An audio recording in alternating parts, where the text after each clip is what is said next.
In a relationship, there has to be conflict. Now, you know, we're always told these old wives' tales, and a lot of people think, oh gosh, we're fighting so much, it must mean it's the end of our relationship. I mean, it's not going to work, because otherwise we wouldn't be arguing. Conflict leads to growth. It does not lead to the breakup of a couple or divorce. It leads to growth. Without conflict, there can be no growth in a human being. And so, I don't want you to be afraid of conflict. I know that the times where there are the most conflict in a relationship, there's going to be the most growth. And I'll give you an example.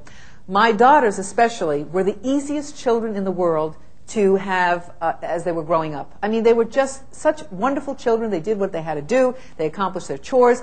All of a sudden, when my daughter was recruited by Columbia, and this was 3,000 miles away, and she had decided on that school, actually the 6 months prior to her leaving, if I said black, she said white. All of a sudden, we were into the most awful arguments, and I couldn't believe it. She was changing right before my eyes.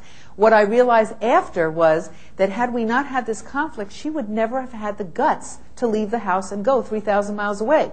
So when my second daughter was approaching college, I already was prepared. By the time my son was going to college, I was a pro. I already knew that there was going to be an argument about every little thing. So whenever there's a conflict going on, we think that there should be no conflicts because sometimes you can't resolve it, you see, and you want this immediate result. And sometimes it takes a long time. I remember Bruno Bettelheim, who is a genius, and he's in Who's Who of America, a famous psychiatrist. He said the biggest problem with the American family today is they think there should be no problems.